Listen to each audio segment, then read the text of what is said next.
Halo guys, balik lagi bersama Bang Teo di sini. Kali ini Bang Teo akan melanjutkan cerita Again the Sky Supreme. Buat kalian yang penasaran, langsung saja ya simak video kali ini. Oke guys, ada Saweria dari Bang Asya. Yuk bisa bikin 30 menit lagi.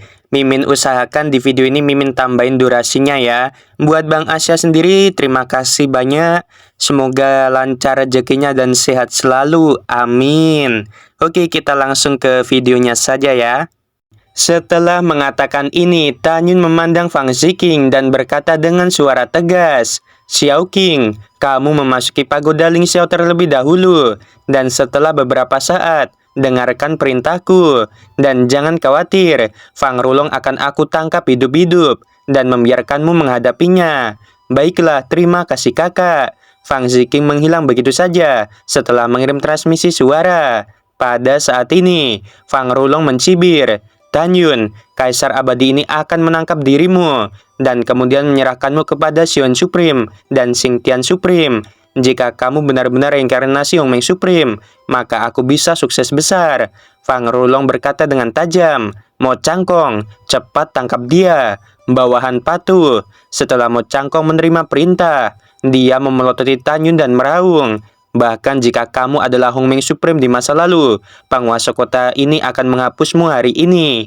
Mo Cangkong setinggi 300 kaki membalik tangannya, dan kapak raksasa artefak tinggi tingkat ketiga muncul di antara tangannya. Mo Cangkong memegang kapak raksasa, tubuhnya menghancurkan kekosongan, dan dia membanting ke arah Tanyun. Meskipun Mo Cangkong tingginya 300 kaki, di depan Tanyun yang tingginya 4000 kaki, dia masih terlihat sangat kecil. Mata Dewa Hongmeng. Dalam sekejap, dari sepasang pupil mata raksasa Tanyun, cahaya merah aneh keluar dan melesat ke arah mata Mo Cangkong. Mo Cangkong merasakan pusing di lubuk hatinya yang terdalam dan dia menghilang sebentar. Ketika Mo Cangkong menggelengkan kepalanya dan mendapatkan kembali kewarasannya, tubuh 4000 kaki Tanyun telah muncul di depan Mo Cangkong dan dia tiba-tiba mengaitkan pedang raksasa di tangannya 2 kali. Dalam ratapan Mo Cangkong, kedua lengan dipotong dengan cipratan darah. "Pergilah ke neraka untuk menemani saudara kedua, saudara ketiga, dan putramu." Dengan lambaian tangan kanan Tanyun, pedangnya memotong Mo Cangkong di tengah. Tubuh Tanyun yang seperti gunung terbalik. Dengan satu pedang dia membelah kepala Mo Cangkong menjadi 2. Dari tembakan Tanyun sampai dia menghabisi Mo Cangkong, seluruh prosesnya lancar dan mulus, dan hanya butuh beberapa kedipan mata. Pada saat ini, Suang Lingyun, Sang Guanshui, dan Li Ting, mereka memandang Tanyun dengan ketakutan yang mendalam di hati mereka. Meskipun mereka bertiga tahu bahwa Mo Cangkong adalah yang terlemah di antara mereka berempat, mereka hampir tidak percaya fakta bahwa Mo Cangkong akan dihabisi oleh Tanyun dengan begitu mudah. Ketika ketiganya terkejut, puluhan juta penguasa kota menatap Tanyun dengan ketakutan di mata mereka. Di hati para penguasa kota, Tanyun yang mengaku sebagai reinkarnasi dari Hongmeng Supreme benar-benar terlalu kuat. Xia Hushu yang duduk di kursi menatap Tanyun dengan ekspresi bermartabat yang belum pernah terjadi sebelumnya. Ouyang Duantian di sebelahnya terkejut dan pada saat yang sama hatinya berbunga-bunga. Dia tidak pernah membayangkan bahwa Tanyun reinkarnasi dari Hongmeng Supreme. "Putri ayah yang baik, kamu benar-benar menawan. Kamu akan membuat mantan Hongmeng Supreme jatuh cinta padamu." Ouyang Duantian diam-diam menyampaikan suara kepada Ouyang Qianqian yang sedang mengenakan gaun pengantin. Ouyang Qianqian mengerutkan bibir merahnya, menatap Tanyun penuh kelembutan, dan dia berkata, "Ayah, meskipun apa yang aku katakan kepada Tanyun terakhir kali adalah untuk menipu dia, tapi sekarang aku sudah mengenakan gaun pengantin Fang Rulong." Mendengar ini, Ouyang Duantian berkata melalui transmisi suara, "Jangan khawatir tentang itu. Ayah akan menjelaskan pada Tuan Hongmeng Supreme." Setelah transmisi suara selesai, Ouyang Duantian tiba-tiba bangkit dari tempat duduknya, menarik Ouyang Qianqian, melintas melewati Fang Rulong, dan terbang menuju Tanyun. "Ouyang Duantian, apa yang kamu lakukan?" Wajah Fang Rulong tenggelam saat dia memarahi. Ouyang Duantian memegang Ouyang Qianqian dengan tangan kirinya. Tiba-tiba dia menoleh ke belakang dan memelototi Fang Rulong. "Kamu bajingan, penguasa kota ini memberitahu kamu bahwa orang yang dicintai putriku adalah Tuan Hongmeng Supreme, bukan binatang buas seperti dirimu. Segera, Oyang Duantian membalik tangan kanannya, dan pedang muncul. Saat pergelangan tangannya berputar, dengan balok pedang, dia melahap 3.600 penguasa kota di ranah Kaisar Agung tingkat ke-11 yang sedang mengepung Tanyun. Dalam kabut darah, 10 penguasa kota mati karena mereka tidak bisa menghindar tepat waktu. Oyang Duantian, apakah kamu akan memberontak? Fang Rulong meraung sambil menatap Oyang Duantian. Itu benar, Oyang Duantian berkata dengan tegas. Penguasa kota ini akan memberontak. Anjing abadi, apakah kamu penasaran? Kamu telah mengirim orang untuk mencari begitu lama dan belum menemukan keberadaan Xian-Xian. Kalau begitu, biarkan aku memberitahumu. Karena Xian-Xian adalah Oyang Qian-Qian, yaitu putriku. Setelah mendengar ini, Fang Rulong sangat marah. Oyang Qian-Qian, dasar jalang. Oyang Qian-Qian menutup telinga. Dia berdiri di udara dan menatap Tanyun dengan mata berkaca-kaca. Tepat saat dia akan berbicara, mata raksasa Tanyun menunjukkan tatapan sarkastik. Dan segera, Tanyun merentangkan lengan kirinya dan memegang Oyang Qian-Qian di telapak tangannya. Sebelum Oyang Duantian bisa berbicara, Tanyun tertawa marah. Diam, jika kamu berani mengatakan satu kata lagi, aku akan menghancurkan putrimu sampai mati sekarang juga. Oyang Duantian sangat ketakutan, sehingga dia tidak berani. Tanyun mengepalkan telapak tangan kirinya perlahan. Oyang Qian-Qian di telapak tangannya, tulang bahunya perlahan retak. Oyang Qian-Qian membuat suara yang menyakitkan. Gumpalan darah keluar dari telinga dan hidungnya. Kemudian, wajah yang sangat cantik itu dipenuhi dengan rasa sakit yang luar biasa. Dia merasa bahwa tulang-tulang di seluruh tubuhnya akan pecah. Ini sangat menyakitkan, bukan? Ini adalah hasil dari kamu menipu perasaanku. Tanyun mencibir dan berkata, ayah dan anak, benar-benar bukan hal yang baik melihat bahwa aku akan menghabisimu hari ini. Kalian tiba-tiba mengkhianati Fang Rulong. Bibir merah Oyang Qian-Qian terbuka sedikit, dan seteguk darah menyembur keluar. Dia menggelengkan kepalanya dengan keras. Matanya kabur karena air mata, dan dia berkata dengan suara gemetar, itu tidak benar. Tanyun, aku mencintaimu. Diam. Tanyun meraung, aku tidak akan pernah membiarkan orang sepertimu menipuku lagi. Tepat ketika Tanyun hendak menghabisi Oyang Qian-Qian, Oyang Duantian menabrak kehampaan dan berteriak dengan suara serak, Tuan Hongmeng Supreme, kamu tidak dapat menghabisinya. Jika tidak, kamu akan menyesalinya. Dengarkan si kecil ini berbicara. Apa yang putriku katakan padamu malam itu adalah kebohongan. Dia sama sekali tidak ingin menjadi nyonya Kaisar Abadi. Jika bukan karena Kaisar Abadi yang mengancam kehidupan semua orang, putriku tidak akan menikah dengan anjing itu. Tanyun menggertakkan giginya dan berkata, apakah kamu sudah selesai? Setelah itu putrimu harus mati. Menurutmu siapa aku? Seorang anak berusia 3 tahunkah? Malam itu, aku menggunakan teknik mata untuk mengontrol dia. Apa yang dia katakan saat itu, aku tidak akan pernah melupakannya. Tuan Hongmeng Supreme, kamu salah paham. Oyang Duantian berkata dengan cemas.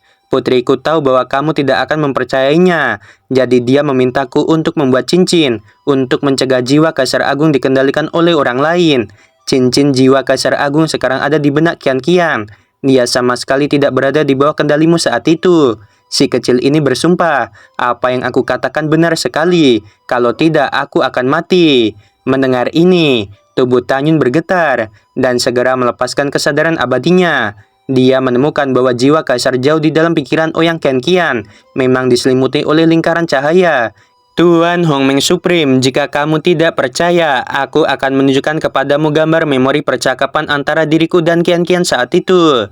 Oyang Duantian melambaikan tangan kanannya dan berubah menjadi gambar memori di langit. Tanyun melihat ke atas. Dia melihat bahwa lokasi dalam gambar memori adalah aula VIP dari mansion penguasa kota abadi Tongtian. Dengan suara keras, pedang panjang di tangan Oyang Qian-Qian yang berlumuran darah Tanyun jatuh ke tanah. Oyang Qian-Qian menangis dan bergumam pada dirinya sendiri. Tanyun, maafkan aku. Aku benar-benar minta maaf. Hanya dengan cara ini kamu akan membenciku. Hanya dengan cara ini kamu akan pergi. Aku juga sangat ingin pergi bersamamu. Tetapi jika aku pergi, apa yang akan terjadi dengan mansion penguasa kota serta para warga di sini? Apa yang harus aku lakukan? Sambil menangis, Oyang Qian-Qian mengangkat kepalanya dan memelototi Oyang Duantian. Ayah, mengapa kamu menyelamatkan diriku? Tahukah kamu, jika aku bisa mati di tangan orang yang aku cintai, aku akan mati tanpa penyesalan. Dihabisi oleh Tanyun, kebahagiaanku bisa 100 kali lipat. Gambar memori berakhir di sini. Pupil raksasa Tanyun dipenuhi dengan air mata. Tanyun buru-buru melepaskan Ouyang Qianqian dengan tangan kirinya. Dia memegang Ouyang Qianqian dengan kedua tangannya dengan hati-hati. Dia melihat ke bawah ke tubuh Qianqian. Air mata raksasa jatuh di wajahnya. Qianqian, maafkan aku. Aku telah salah paham denganmu. Bagaimana keadaanmu sekarang?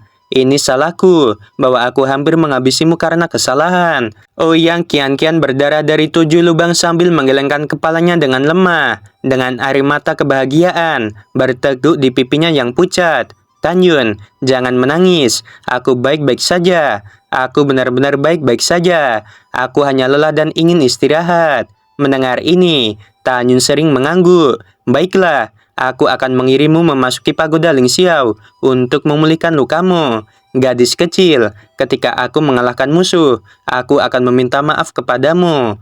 Ouyang Qianqian mengangguk lemah, dan kemudian seperti memikirkan sesuatu. Tanyun, biarkan Xiao Shu ditangkap hidup-hidup. Seharusnya Bibi Shen dan Paman Shen dihabisi olehnya. Aku mengingatnya. Aku akan mengirimmu ke dalam pagoda Ling Xiao, kata Tanyun. Ya, Ouyang Qianqian menjawab, memandang Ouyang Duantian yang masih berlutut, dan berkata dengan lembut, Ayah, cepat bangun. Berjanjilah pada putrimu bahwa kamu akan berdiri bersama Tanyun dan membantunya menghabisi musuh. Jangan khawatir, ayah berjanji. Ketika Ouyang Duantian menjawab, dia masih berlutut dalam kehampaan. Karena di dalam hatinya, Tanyun adalah Hongmeng Supreme. Dia tidak berani bangun tanpa izin Tanyun. Paman Ouyang, tolong cepat bangun, kata Tanyun. Ouyang Duantian senang ketika mendengar Tanyun memanggilnya paman. Fang Rulong sangat marah, sehingga wajahnya memerah, tubuhnya gemetar, dan dia benar-benar mengeluarkan gonggongan anjing. Paru-parunya meledak karena marah. Menurutnya, Tanyun merampok wanita yang akan menjadi istrinya. Aku marah padamu. Fang Rulong meraung. Tanyun, Kaisar Abadi ini akan menangkapmu hari ini. Ini persis seperti yang aku inginkan. Setelah Tanyun tertawa terbahak-bahak, dia berkata dengan sungguh-sungguh, Subing, Senji, Yingying, adik ketiga, kalian keluarlah. Dalam kehampaan yang bergejolak, semua orang melihat 3 wanita dan seorang pria bertopeng. Mereka muncul entah dari mana dari sisi Tanyun. Tanyun memandang Ouyang Duantian dan berkata, Paman, kamu juga bisa memasuki pagoda Ling Xiao. Tuan Hongmeng Supreme, aku ingin melawan penjahat itu. Ketika Ouyang Duantian menjawab, matanya tertuju pada Zenji. Ini hebat, keponakan Zen, ternyata kamu belum mati. Zenji berkata dengan dingin, penguasa kota Ouyang, sampai kebenarannya ditemukan. Jika kamu benar-benar tidak menghabisi ayah dan ibu angkatku, belum terlambat bagimu untuk memanggilku sebagai keponakan lagi. Fang Rulong mengerutkan kening. Bukankah ayahku memenjarakanmu di tanah terbengkalai? Bagaimana kamu bisa keluar? Juga tanah terbengkalai telah dihancurkan, mengapa kamu tidak mati? Senji berkata dengan dingin, Kaisar Abadi, wanita ini terlalu malas untuk berbicara omong kosong denganmu. Adapun mengapa aku tidak mati, kamu bisa memikirkannya sendiri. Bagus sekali. Fang Rulong tertawa dengan marah. Kamu pikir kamu adalah lawanku. Kaisar Abadi ini memberitahu kamu bahwa tidak ada dari kalian yang bisa mencoba melarikan diri hari ini. Sudah cukup. Tanyun selesai berbicara, melirik Zhuang Lingyun, Sang Guanshui, Li Ting, dan Xiao Hushu. Matanya tertuju pada Ouyang Duantian. Paman, keempat penguasa kota ini semuanya adalah Kaisar Agung tingkat 12. Kamu pilihlah satu. Setelah Ouyang Duantian menjawab, matanya tertuju pada Xiao Hushu, dan matanya memerah. Xiao Hushu, jika penguasa kota ini tidak salah menebak, kamulah yang menghabisi saudaraku Shen Haixian dan menyalahkanku. Jadi bagaimana jika itu benar? Xiao Hushu menatap Ouyang Duantian, matanya yang keruh dipenuhi dengan ketidakpedulian. Setelah Ouyang Duantian mencibir, dia memandang Tanyun. Tuan Supreme, aku akan berurusan dengan Xiao Hushu. Tanyun mengangguk dan berkata, Yingying, kamu berurusan dengan Zhuang Lingyun. Subing akan berurusan dengan Sang Guanshui. Senji, kamu berurusan dengan Li Ting. Shen Subing, Toba Yingying, dan Senji. Mata indah mereka menatap lawan mereka semakin dingin, dan mereka mengangguk. Kakak, bagaimana denganku? Tanya Wuxin. adik ketiga. Bawa yang lain dan habisi semua orang di sini untukku." Tanyun berkata dengan suara yang dalam dan mengirimkan suara pada orang-orang di pagoda Ling Xiao. "Kalian semua keluar dan habisi musuh bersama dengan Wuxin." Setelah itu, Yukin, Xianer, Meng Yi, Xinying, Xiao, Ruoxi, Zian, Suzhen, Ziking, dan King Cheng keluar dari udara tipis dari sisi Tanyun. Tanyun melihat sekeliling pada orang-orang di sisinya. Lalu dia berkata, "Ingat, jangan tinggalkan satu pun." Mengikuti teriakan keras Tanyun, tubuh Wuxing Sangsen dipenuhi dengan kekuatan kaisar kematian. Dia memegang pedang. Dia beserta 12 wanita lainnya menuju 30 juta penguasa kota di luar alun-alun. "Tuan Kaisar Abadi, tolong bantu kami. Penguasa kota ini tidak ingin mati." Dalam cipratan darah, Wuxing Sangsen memegang pedang dan mulai menghabisi 3.590 penguasa kota di ranah Kaisar Agung tingkat ke-11. "Xiaoshu, ayo!" Ouyang Duantian membalik tangan kanannya dan sebuah pedang muncul di tangannya. Dia memegang pedang ke arah Xiaoshu di depan alun-alun dengan raungan panjang. Xiaoshu memegang sepasang pedang. Dia dan Ouyang Duantian mulai perkelahian. Tubuh Shen Shubing dipenuhi dengan aura ranah Kaisar Agung tingkat ke-4. Dia memegang pedang untuk melakukan langkah ruang dan waktu. Dia melawan Sang Guan Shui di ranah Kaisar Agung tingkat ke-12. Sang Guan Shui memandang Shen Shubing yang datang dari langit. Wajah Sang Guan penuh dengan ejekan. "Semut peringkat ke-4 ranah Kaisar Agung, berani menantang penguasa kota ini. Kamu benar-benar mencari kematian." Tubuh Sang Guan Shui mengeluarkan kekuatan kaisar kuno. Dia memegang pedang dan bertarung dengan Shen Shubing dalam kehampaan. Pada saat ini, Toba Yingying, Shenji, Shuang Lingyun, dan Li Ting, mereka bertarung dengan sengit. Dante Xianer dipenuhi dengan aura tingkat ketiga ranah Kaisar Agung. Dia memadatkan sayap suci dan memimpin kerumunan di luar alun-alun dengan pedang. "Kamu adalah gadis tingkat ketiga ranah Kaisar Agung. Beraninya kamu ingin menghabisiku dan penguasa kota lainnya. Kamu bermimpi." Seorang penguasa kota peringkat ke-8 ranah Kaisar Agung. Dia naik ke udara dan menyerang Dante Xianer. Sebelum penguasa kota mendekati Dante Xianer, Dante Xianer sudah memegang pedang dan menusuk tengkorak penguasa kota itu. Setelah Dante Xianer menghunuskan pedangnya, sayapnya berubah menjadi lengkungan besar dari kehampaan, memotong ke arah lusinan penguasa kota. Sayap suci terang seperti artefak yang tak terkalahkan, segera membuat puluhan penguasa kota mati. Nanggong Yukin memegang pedang Dewa Hong Huang dan menunjukkan warisan Dewa Hong Huang. Setiap cahaya pedang yang dia lesatkan akan menelan ratusan penguasa kota. Darah terciprat dan mayat jatuh ke dalam kehampaan. Sui Zian memegang pedang Dewa 5 atribut. Dia melewati kerumunan dengan kecepatan tinggi. Setiap yang dia lewati akan ada mayat.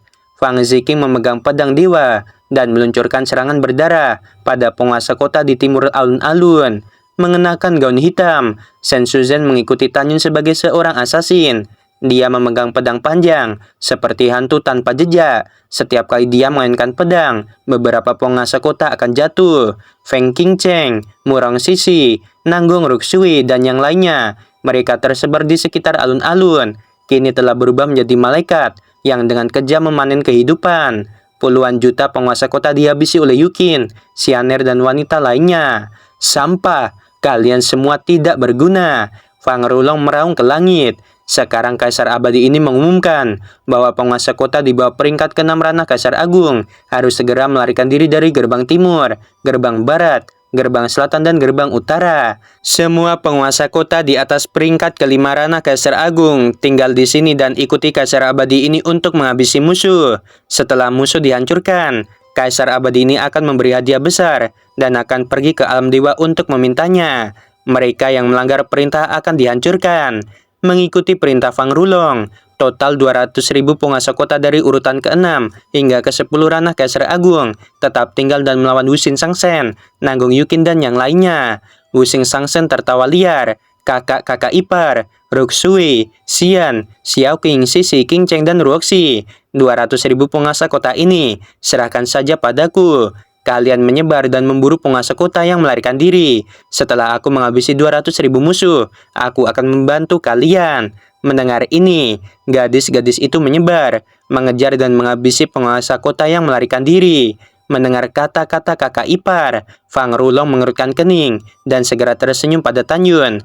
Tanyun, di antara gadis-gadis kecil ini, ada lebih dari satu istri. Kaisar abadi ini akan menghabisi semua wanitamu terlebih dahulu, dan kemudian menangkapmu.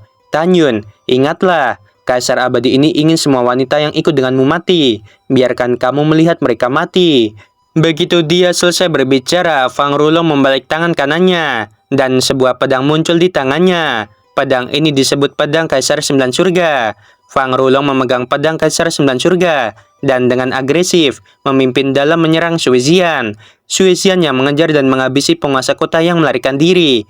Dia melihat Fang Rulong datang dengan pedang. Dia sangat ketakutan sehingga wajahnya memucat. Kakak ipar, tolong selamatkan Xian. Dengan kakak iparmu di sini, kamu jangan takut. Ketika suara yang mengandung arti mengendalikan seluruh situasi terdengar, Tanyun yang tingginya 4.000 kaki memegang pedang pembantai Dewa Hongmeng dan menembak dari kehampaan menghalangi Suizian. Tanyun berkata tanpa menoleh, "Xian, ada aku di sini, kamu kejar musuh saja. Kakak ipar, hati-hati, aku akan pergi." Setelah Suizian meninggalkan sebuah kalimat, dia memegang pedang Dewa 5 atribut. Dia menembak ke langit dan kemudian mengejar penguasa kota yang melarikan diri. Pada saat ini, di langit di atas alun-alun, hanya Tanyun dan Fang Rulong yang saling memandang. Subing Zenji, Ouyang Duantian, Toba Yingying, dan 4 penguasa kota di ranah Kaisar Agung tingkat ke-12. Mereka masih bertarung dengan sengit. Tanyun menyempitkan matanya ke arah Fang Rulong dan berkata dengan nada mendominasi, "Kamu anjing. Kaisar abadi ini bukan anjing biasa. Aku anjing dewa." Fang Rulong berkata dengan tajam. Tanyun berkata, "Tidak peduli anjing macam apa kamu tetaplah seekor anjing."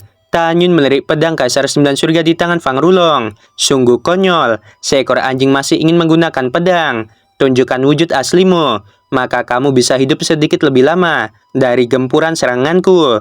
Kamu sombong. Fang Rulong naik ke udara, memegang pedang di tangan kanannya, dan menebas ke arah Tanyun. Dalam sekejap, cahaya pedang yang menyilaukan dengan panjang 10.000 kaki, menghancurkan kekosongan, dan menebas ke arah Tanyun. Teknik pedang pembantai Dewa Hongmeng. Begitu Tanyun memikirkannya, auranya tiba-tiba melonjak ke tingkat ke-12 ranah Kaisar Agung. Segera kekuatan Kaisar Emas, kayu, air, api, dan tanah mengalir ke dalam pedang, dan Tanyun mengayunkan 5 pedang. Ledakan. Ketika kekosongan itu runtuh, 5 cahaya pedang dengan atribut berbeda mengalir keluar dari pedang pembantai Dewa Hongmeng dan bergabung menjadi cahaya pedang berwarna-warni dengan panjang 10.000 kaki. Dengan suara keras yang memekakan telinga, cahaya pedang mempesona milik Fang Rulong runtuh di udara, sementara cahaya pedang Tanyun terus menuju ke arah Fang Rulong. Ini sangat kuat. Ketika Fang Rulong melesat ke samping dan menghindar, Tanyun yang seperti gunung muncul di sampingnya dan menebaskan pedangnya ke arah Fang Rulong. Fang Rulong yang tidak bisa mengelak meledak menjadi sinar cahaya di dalam tubuhnya, dan segera satu set baju besi berwarna-warni berubah dari permukaan tubuhnya. Armor Fang Rulong pecah berkeping-keping terkena cahaya pedang Tanyun. Ketika cahaya pedang 5 atribut runtuh, rambut Fang Rulong acak-acakan, darah menyembur dari mulutnya, dan dia terbang puluhan ribu kaki di udara sebelum dia bisa berdiri kokoh. Pada saat ini, mata Fang Rulong ketika melihat Tanyun berubah. Dia menjadi sangat serius. Dia tidak menyangka bahwa kekuatan Tanyun begitu kuat. Mata Fang Rulong menunjukkan keganasan. Tanyun selamat. Selamat karena telah membuat Kaisar abadi ini benar-benar marah. Fang Rulong meraung di langit. Dan tiba-tiba, dia berubah menjadi anjing besar dengan ketinggian 5.000 kaki. Dia adalah anjing dewa. Dia ditutupi dengan rambut hitam panjang. Dan matanya berubah menjadi merah darah. Terutama 4 cakarnya. Ditutupi dengan kuku kaki yang tajam. Dan panjangnya 300 kaki. Itu terlihat sangat megah. Oke guys, sampai sini dulu ya. Gimana nih? Kalau di episode ini Mimin yang seneng tuh ketika Ouyang Duantian nganggap Tanyun tuh waduh Hongmeng Supreme tinggi banget gitu kan. Menghormatin banget, itu kesannya bagus banget ya. Oke, sebelum video berakhir Mimin mau bilang sungguh membagongkan. Terima kasih.